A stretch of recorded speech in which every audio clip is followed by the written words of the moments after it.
지난 주일에 우리는 창세기 12장 1절부터 9절의 말씀을 통해서 하나님께서 아브라함을 선택하신 것과 또 부르신 것과 아브라함은 하나님의 부르심에 순종해서 믿음으로 결단을 내렸고 어디로 가는지 알지도 못하면서 떠났지만 하나님의 인도하심을 받아서 가나안 땅에 들어가게 되었고 또한 하나님과 동행하며 가나안 땅에서 하나님을 예배하며 영적으로 그 땅을 정복하는 믿음의 조상의 모습을 우리들이 함께 살펴볼 수 있었습니다. 아브라함은 정말 멋있게 출발했습니다. 그런데 오늘 본문인 창세기 12장의 후반부에 들어오면 우리의 주인공인 아브라함은 우리의 기대를 저버리고 처절할 정도로 실패해서 우리를 실망시키고 맙니다. 올림픽 같은 데서 우리가 피겨 스케이팅 같은 종목을 보면 메달을 바라보는 유명한 선수가 음악과 함께 멋있게 스케이팅을 시작하고 트리플 톨룹이나 트리플 엑셀 같은 고난도의 첫 번째 점프를 아주 힘차게 구사하고 정중에 떠올랐는데 제대로 착지를 못해서 엉덩방아를 찢고 아이스링크에 위에 놔둔 안타까운 모습을 우리에게 연상시켜 줍니다. 성경의 특징 가운데 하나는 성경에 등장하는 주인공들의 약점을 절대로 감추지 않는다는 것입니다. 요새 말로 하면 포토샵을 하지 않고요, 그대로 다 드러냅니다. 노아가 술 취해서 실수한 것도, 모세가 이집트에서 사람을 죽여서 살인한 것도, 삼손이 여자들에게 약했던 것도, 다윗이 밧세바와 간음하고 그것을 감추기 위해서 그 남편 우리아를 죽게 한 것까지도, 베드로가 예수님을 3번 부인한 것이나 바울이 교회를 핍박한 모든 것 다 하나도 감추지 않고 그대로 다 드러내고 있습니다. 오늘의 본문 말씀도 다르지가 않습니다. 우리는 하나님께서 택하신 아브라함이 어떠한 사람이었는지 우리가 오늘 본문을 통해서 들여다볼 수가 있습니다. 아브라함을 한마디로 표현하면 보통 사람이었습니다. 창세기에서 여태까지 등장한 대표 인물들과 비교해보면 내세울 것이 하나도 없는 그러한 사람입니다. 아담은 하나님께서 친히 손으로 만드신 사람이죠. 온갖 들짐승, 공중의 새 다 다스리면서 그들에게 이름을 지어줄 만큼 능력과 지혜가 있었던 사람입니다. 적어도 선악과를 따먹기 전까지는 죄를 모르고 살았던 온전한 사람이었습니다. 그리고 에녹도 하나님과 동행한 사람이었기 때문에 죽음을 보지 않고 하나님이 그를 데려가셨다고 기록하고 있습니다. 노아는 그 당시에 하나님께서 한탄하실 정도로 패역한 세대에 살고 있었지만 의인이요 당대의 완전한 자라 그는 하나님과 동행하였으며라는 성경의 증거를 받은 사람입니다. 하나님의 명령을 따라서 방주를 만들었고 자기 가족과 동물, 모든 그 동물들의 그 씨를 보존해서 홍수로부터 구원한 사람입니다. 이에 비하면 아브라함은 특별한 점이 없는 그러한 사람이었습니다. 믿음이 좋은 가문에서 태어난 것도 아닙니다. 우리가 이미 지난주에 본 것처럼 아버지 데라는 우상 숭배하는 사람이었습니다. 여호수아 24장 2절 보면 여호수아가 모든 백성에게 이르되 이스라엘의 하나님 여호와께서 이같이 말씀하시기를 옛적에 너희의 조상들 곧 아브라함의 아버지 나홀의 아버지 데라가 강 저쪽에 거주하여 다른 신들을 섬겼으나 라고 해서 바로 아브라함의 윗대인 그 데라까지도 계속 우상을 숭배했던 그러한 가문이었던 것을 우리가 알 수가 있습니다. 노아가 방주를 짓는 것처럼 특별히 대단한 일을 이루어 놓은 사람도 아닙니다. 특별히 다른 사람보다 똑똑하고 능력 있는 사람도 아니었던 것 같습니다. 무명 인사였습니다. 도리어 본문에서 우리에게 보여준 아브라함의 모습은 너무나도 인간적이고 세속적이기까지 합니다. 10절 말씀을 돌아가 봅니다. 그 땅에 기근이 들었으므로 아브라함이 애굽에 거류하려고 그리로 내려갔으니 이는 그 땅에 기근이 심하였음이라. 이 말씀을 보면 아브라함은 환경의 영향을 심하게 받는 사람이었던 것을 우리가 알 수가 있습니다. 우리는 그 땅에 기근이 들었다 할지라도 하나님께서 나를 이곳까지 인도해 주셨는데 설마 하나님께서 나를 굶겨주시겠나 하는 환경을 초월하는 믿음, 전적으로 하나님만 의지하는 믿음을 보여주기를 바라는데 아브라함은 그런 사람이 아니었습니다. 도리어 이제 겨우 약속의 땅에 도착했는데도 불구하고 어려움이 닥치니까, 자그마한 어려움이 닥치니까 바로 애굽으로 내려가 버리는 그러한 환경에 좌우되는 그러한 사람이었습니다. 그리고 그 하나님의 애굽에 내려갈 때 하나님의 뜻을 구했다는 말도 어디에도 없습니다. 평안할 때는 모든 것이 잘 될 때는 하나님을 찾았었는데 하나님과 동행했는데 문제가 생기니까 하나님 제쳐놓고 하나님 찾지도 않고 자기의 판단을 따라서 움직이고 의존하는 그러한 사람이었습니다. 또 11절 12절을 보니까 아브라함은 다른 사람들을 두려워하는 두려움에 쌓인 사람이었습니다. 11절 12절을 봅니다. 그가 애굽에 가까이 이르렀을 때에 그의 아내 사라에게 말하되 내가 알기에 그대는 아리따운 여인이라 애굽 사람이 그대를 볼 때에 이르기를 이는 그의 아내라 하여 나는 죽이고 그대는 살리리니 지금까지 나를 보호해 주시고 인도해 주신 하나님께서 내가 어디에 있든지 무엇을 하든지 나와 함께 하실 것이다. 나를 모든 위험에서 건져 주실 것이다. 우리는 아브라함에게 이러한 믿음을 기대합니다. 다윗이 어려울 때 참 그가 고백한 믿음의 그 고백처럼 시편 27편 1절에 나와 있죠. 여호와는 나의 빛이요 나의 구원이시니 내가 누구를 두려워하리요. 여호와는 내 생명의 능력이시니 내가 누구를 무서워하리요. 이런 담대함을 좀 가지고 우리의 그것을 보여주기를 원하는데 아브라함은 정반대로 애굽 사람들을 만나기도 전에 미리 겁을 먹고 그들을 두려워하고 있는 모습입니다. 뿐만입니까? 아브라함은 이기적이고 자신을 지키기 위해서는 수단 방법을 가리지 않는 그러한 사람이었습니다. 목적을 위해서 거짓말과 속임수도 마다하지 않는 그런 사람이었습니다. 자기 자신만 거짓을 말한 것이 아니라 자기 아내 사라까지도 자신의 거짓에 동참하도록 지시를 합니다. 당신 내 아내가 아니라 내 누이라고 하라고. 창세기 20장 12절 말씀 보면 또 그는 정말로 나의 이복 누이로서 내 아내가 되었음이니라는 그러한 이제 나중에 비슷한 일이 일어났을 때 또 그걸 해명하는 그러한 말이 있습니다. 실제로 사라는 아브라함의 이복 누이였습니다. 그 당시에 근친 결혼이 용납이 되었습니다. 그렇지만 자기의 아내를 누이라고 소개하는 것은 분명한 속임수입니다. 다른 사람들이 어떻게 받아들일 것을 그 아브라함은 분명히 알고 한 일입니다. 더욱이 자신과 사라의 특별한 그 관계를 교묘하게 이용해서 자신의 비도덕성을 감추고 합리화하려고 했던 것입니다. 자신의 안전을 위해서는 아내까지도 희생시키는 너무나도 이기적인 그런 사람이었습니다. 어떤 성경학자들은 아브라함의 의도를 좋게 해석하려고 노력을 합니다. 아브라함이 사라를 자신의 누이로 소개한 것은 시간을 벌기 위한 것이었다라는 것입니다. 그 당시에 여자가 스스로 결혼을 결정할 권한이 없었기 때문에 아버지나 오빠가 참 그 보호자가 되어서 청혼을 받아들이기도 하고 거절하기도 합니다. 아브라함은 이것을 이용해서 자신이 사라의 오빠로 행세를 하면 애굽 땅에 있는 동안에 사라에게 청혼이 들어온다 할지라도 자기가 이런 핑계 저런 핑계 대면서 청혼을 거절하고 있으면 기근이 끝날 때까지만 그렇게 오래 가겠나? 우리가 애굽에 사는 동안에만 이렇게 시간을 좀 끌다가 이 기근이 끝나면 가나안 땅으로 돌아가면 된다. 이렇게 생각한 것이라는 해석입니다. 아브라함은 굉장히 참 잘 봐주는 그런 해석이죠. 뭐 타당한 해석인 것 같기도 합니다. 그래도 속임수를 쓴 것은 마찬가지입니다. 또 자기의 그 얄팍한 지혜를 더 의지하고 하나님을 의지하지 않는 어떻게 보면 요새 말로 꼼수를 쓴 것입니다. 이러한 계획이 바로가 개입함으로 차질이 생겨버렸습니다. 14절부터 16절 말씀 보면 아브라함이 애굽에 이르렀을 때에 애굽 사람들이 그 여인이 심히 아리따움을 보았고 바로의 고관들도 그를 보고 바로 앞에서 칭찬함으로 그 여인을 바로의 궁으로 이끌어 들인지라. 이에 바로가 그로 말미암아 아브라함을 후대함으로 아브라함이 양과 소와 노비와 암수 나귀와 낙타를 얻었더라. 다른 사람이었다고 하면 청혼을 거절할 수 있었겠지만 바로는 애굽의 최고 권력자입니다. 왕입니다. 왕이 청하는 것을 아브라함은 거절할 수가 없었던 것입니다.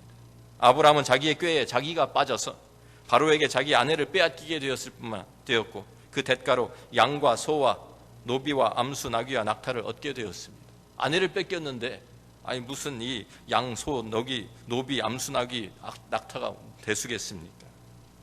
근데 우리가 오늘 본문을 읽으면서 우리가 잘 이해되지 않는 부분이 있습니다. 아브라함과 사라는 10살 정도 차이가 납니다. 자, 아브라함이 하란을 떠날 때 75세였으니까 그리고 지금 가나안 땅에 들어와서 이렇게 시간이 걸린 것이 아니니까 아직도 75세라고 우리가 보면 그 당시에 사라는 65세 정도 되었다라는 말인데요. 어떻게 65세 할머니를 가리켜서 심히 아리따웠다라고 할 수 있는지 성경이 제대로 이거 말하고 있는 것인지 우리가 좀 생각해 볼 필요가 있습니다. 창세기를 처음부터 보면 노아의 홍수 이전에는 지구의 환경이 지금보다 훨씬 더 좋았었다라고 우리가 생각할 수 있습니다.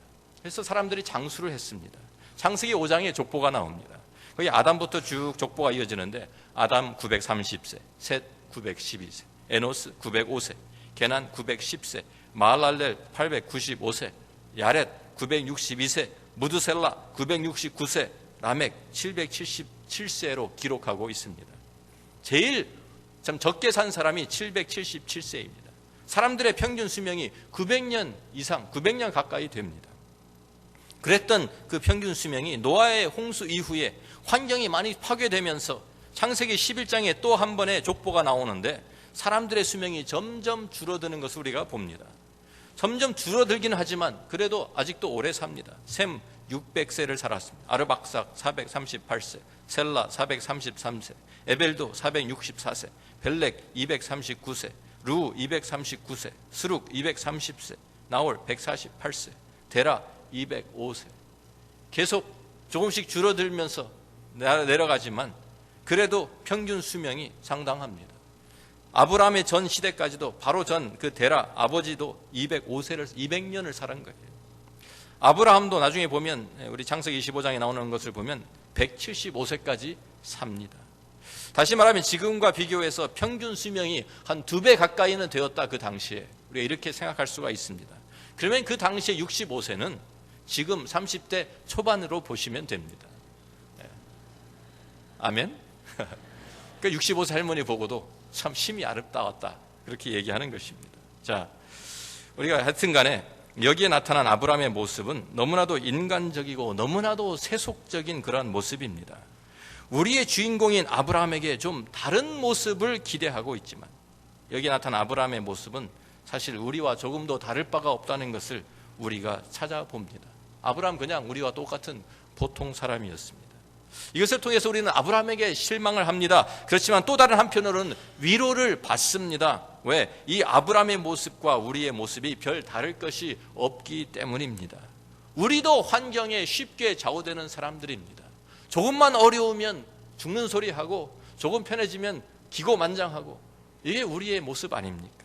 하나님을 의지하기보다는 눈에 보이는 사람들을 항상 더 두려워하고 그 사람들의 눈치를 보는 것이 우리들의 모습입니다. 자신의 목적을 위해서는 우리가 속임수도 쓰고 거짓말도 하고 수단 방법 가리지 않는 그러한 이기적인 사람입니다. 자신의 안전과 이익을 위해서 가까운 가족까지도 희생시킬 수 있는 그러한 정말 어떻게 보면 비도덕적인 그러한 사람들입니다. 우리가 아브라함을 통해서 위로와 소망을 얻는 것은 아브라함이 우리가 지금 보는 것처럼 처음부터 위대한 하나님의 사람이 아니었다라는 사실입니다. 사실 이 모든 것이 온전한 하나님의 은혜였다는 것을 성경이 증거하고 있는 것입니다. 처음부터 끝까지 하나님의 은혜로서 세상적이었던 사람, 이기적이었던 사람, 비도덕적이었던 사람, 육에 속한 사람이었던 아브라함을 하나님께서 부르셔서 하나님이 빚으시고 하나님이 붙드셔서 하나님의 사람으로 만들어 가시는 과정을 우리에게 보여주고 있는 것입니다. 아브라함은 땅에 속한 진흙덩이였습니다. 그런데 하나님께서 그 진흙덩이를 택해서 하나님의 도구로 하나님의 그릇으로 만들어 가시는 것입니다. 그렇기 때문에 우리에게도 소망이 있습니다. 우리도 아브라함과 똑같은 사람들이지만 우리도 세상적인 사람들이었고 이기적인 사람들이었고 비도덕적인 사람들이었고 땅에 속한 육에 속한 흙덩이와 같은 사람들이었지만 하나님께서 우리를 붙드시고 우리를 택하시고 우리를 새롭게 빚으셔서 하나님의 사람으로 하나님의 그릇으로 하나님의 도구로 만들어 가시는 것입니다. 그래서 우리는 소망이 있습니다. 이사야 64장 8절에 보면 이런 말씀이 있습니다. 이사야가 이렇게 고백합니다. 그러나 여호와여 이제 주는 우리 아버지시니이다. 우리는 진흙이요 주는 토기장이시니 우리는 다 주의 손으로 지으신 것이니이다. 우리는 진흙일 뿐입니다. 그렇지만 우리 주님은, 우리 하나님은 토기장이가 되십니다. 성경에 나오는 주인공은 사실 성경에 나오는 인물들이 아닙니다. 성경의 주인공은 하나님이십니다. 토기장이신 하나님. 아브라함은 진흙과 같은 그러한 존재였는데 토기장이가 되신 하나님께서 그 진흙을 가지고 하나님의 그릇으로 만들어 가시는 그것이 성경의 이야기입니다. 성경의 참다운 주인공은 성경에 나오는 인물들, 우리가 잘 아는 인물들이 아닙니다. 하나님이십니다. 아브라함이 자기의 지혜와 능력을 가지고 이뤄놓은 일은 한마디로 엉망진창이었습니다. 하나님의 언약을 통한 구속의 계획을 거의 망쳐놓기 일보 직전까지 갔습니다. 완전히 실패하고 바닥을 친 것입니다. 근데 바로 그때 하나님께서, 토기장이 되신 하나님께서 하나님의 손길을 가지고 개입을 하십니다. 17절 말씀을 봅니다. 여호와께서 아브라함의 아내 사라의 일로 바로와 그 집에 큰 재앙을 내리신지라. 어떻게 하셨는지는 자세하게 기록이 되어 있지 않습니다. 하지만 바로와 모든 사람들이 이 재앙이 아브라함과 그 아내 사라 때문에 임한 것을 분명하게 알 수 있게 하신 것은 분명합니다. 하나님께서 개입하심으로 아브라함과 사라를 건져 주시고 하나님의 언약을 보호하시고 이루어 가시는 것입니다. 아브라함은 그 자신의 실수와 죄악으로 하나님의 언약의 성취에 위협을 가했지만 하나님께서는 하나님의 신실하심을 통해서 하나님의 약속을 이루어 가십니다. 아브라함은 문제만 일으켰지만 하나님께서는 그것까지 사용하셔서 아브라함을 새롭게 빚으시고 아브라함을 다시 가나안 땅으로, 약속의 땅으로 돌아오게 하십니다.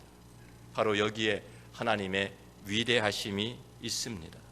이 본문이 우리에게 주는 교훈은 인간의 실패를 극복하시는 하나님의 능력입니다. 아브라함은 철저하게 실패했습니다.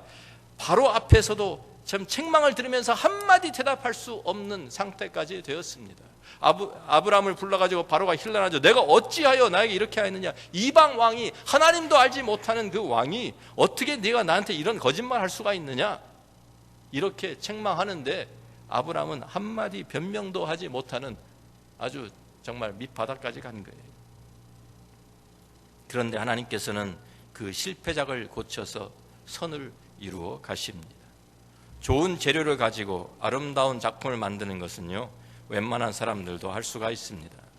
그렇지만 형편없는 재료를 가지고 걸작품을 만드는 사람이 진정으로 위대한 예술가입니다. 여기 보면은 많은 재료, 비싼 재료 가지고 맛있는 음식 만들어내는 것, 사실 뭐 많이 들어가면 맛있더라고요, 그죠? 그러니까 뭐 그거는 어려운 일이 아닙니다. 그런데 정말 음식 잘하는 사람들은 아무것도 없는데도 맛있는 음식을, 요리를 만들어내는 그러한 사람이 진짜 요리사입니다. 좋은 악기 가지고 좋은 소리 만들어내는 것 누구나 할 수 있습니다. 그런데 오직 위대한 연주가는 형편없는 악기에서 아름다운 선율을 만들어내는 법입니다. 파가니니라는 유명한 바이올리니스트가 있었습니다. 이 사람이 참 얼마나 대단한 사람이었는가 보여주는 그러한 한 에피소드가 있습니다. 이 사람이 가서 연주할 때마다 수많은 사람들이, 군중들이 모여가지고 그냥 그 음악을 듣기 위해서 좀 환호하고 그러는데, 한 번은 이 사람이 참 그 악기를 연주회를 하는데 줄이 맨 위에 이 선이 끊어져 버렸습니다. 아니, 줄이 4개밖에 없는데 줄 하나 끊어지면 어떻게 연주를 해요? 그런데 그 줄 끊어진 거 상관하지 않고 계속 연주를 합니다. 근데 하다가 또 한 줄이 끊어졌어요. 2개밖에 안 남았어요. 그래도 계속 연주를 합니다. 그런데 또 한 줄이 또 끊어졌어요. 4줄 중에 3개가 다 끊어지고 한 줄만 남았습니다. 그런데 그때 파가니니가 잠깐 멈칫하더니 이렇게 외쳤다고 합니다. 한 줄의 파가니니. 그러더니 그 한 줄 가지고 그 곡을 끝까지 다 완주를 했다는 유명한 에피소드가, 믿기 어려운 에피소드가 있습니다. 이러한 의미에서 하나님은 위대한 예술가이십니다. 우리가 아무리 형편없이 정말 엉망진창을 만들어 놓았다 하더라도, 우리가 완전히 바닥까지 갔다 하더라도, 정말 우리가 진흙덩이에 불과하다 할지라도 하나님께서는 이 형편없는 재료를 가지시고 하나님께서 우리들을 빚어 가시면서 새롭게 하시면서 하나님의 사람으로 만들어 가시는 것입니다. 우리의 모습을 보면 사실 아브라함의 모습과 별 다를 것이 없죠. 환경에 좌우되는 연약한 사람들이에요. 사람들을 두려워하고 무서워하는 담대하지 못한 믿음을 가진 사람들의 모습이 아니에요.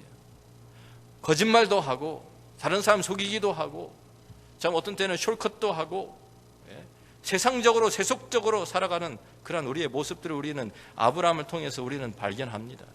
사실 우리의 모습입니다. 우리 자신의 모습이에요. 그런데 바로 그 사람들, 그런 사람들을 하나님께서 붙드시고 새롭게 하시는 거예요. 우리가 아무리 형편없어도 우리 하나님은 절대로 우리를 포기하지 않으십니다. 이거 가지는 아무것도 못하겠다 버리시지 않습니다. 우리가 아무리 철저하게 실패했다 할지라도 하나님께서는 다시 우리를 일으키시고 새롭게 만들어 가실 능력이 그분에게 있습니다. 이것이 바로 하나님의 위대함입니다. 우리가 위대하다고 부르는 사람들이 있습니다. 하나님의 사람들이 있습니다. 그런데 사실은 위대하신 하나님이 그 사람들 뒤에 서 계신 것입니다. 사람들이 위대한 것이 아닙니다. 하나님이 위대하신 것입니다. 존 뉴턴, 우리가 잘 알죠. 포악한 노예선 선장이었습니다. 그런데 그 위대하신 하나님께서 그 노예선 선장, 그 정말 악독하고 완전히 모든 이 사람의 양심을 가지고 할 수 없는 그런 일을 했던 그 사람까지도 그를 불러서 그를 고치시고 새롭게 하시고 하나님의 사람으로 빚으셔서 복음 전도자로 사용하셨습니다. 나 같은 죄인 살리신 주 은혜의 놀라와. 그래서 존 뉴턴은 하나님의 은혜를 찬양할 수밖에 없었습니다. 진흙덩이에 불과했던 자기를 하나님께서 나를 이렇게 나를 세워주셨다, 나를 고쳐주셨다, 나를 빚어주셨다고 찬양하고 있는 것입니다. 디모데후서 2장 13절 말씀 보면 우리는 미쁨이 없을지라도 주는 항상 미쁘시니 자기를 부인하실 수 없으시리라는 말씀이 있습니다. 우리는 계속 실패합니다. 우리는 신실하지 못합니다. 우리는 넘어집니다. 우리는 어떤 때는 주님을 배반하기까지 합니다. 그런데도 우리 주님은 항상 미쁘셔서 하나님의 약속 절대로 저버리지 아니하시고 하나님의 언약대로 우리를 붙드시고 우리를 고쳐가시며 우리를 새롭게 하시고 하나님이 원하시는 그 작품이 나올 때까지 우리와 함께 하시는 것입니다. 오늘 우리의 삶에 이 하나님의 능력의 손길이 임하기를 원합니다. 우리의 삶에 하나님의 이 은혜의 손길이 임하기를 원합니다. 하나님께서 우리를 새롭게 하시고 고치시고 하나님의 도구로 만들어 가시는 이 놀라운 하나님의 능력의 손길이, 자비의 손길이 우리에게 함께 하시기를 주의 이름으로 축원합니다. 기도하겠습니다.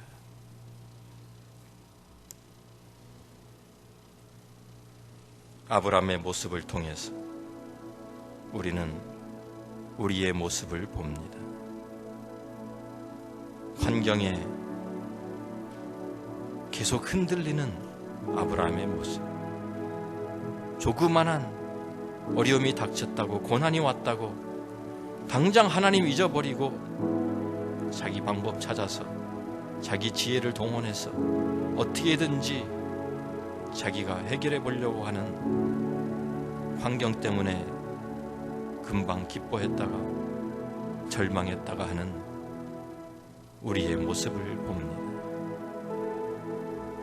하나님을 두려워하기보다는 눈에 보이는 사람들을 두려워하는 우리의 모습을 봅니다. 하나님을 믿고 담대하게 믿음으로 이 세상을 승리해야 할 텐데 우리의 모습은 정반대입니다. 사람들 때문에 사람들의 눈치를 보면서 우리가 예수 믿는 것까지도 감추고 숨기면서 비겁하게 살아가는 우리의 모습을 봅니다. 우리의 목적을 이루기 위해서는 세상 사람과 똑같이 거짓도 속임수도 마다하지 않는 우리의 모습을, 우리의 현실을 봅니다.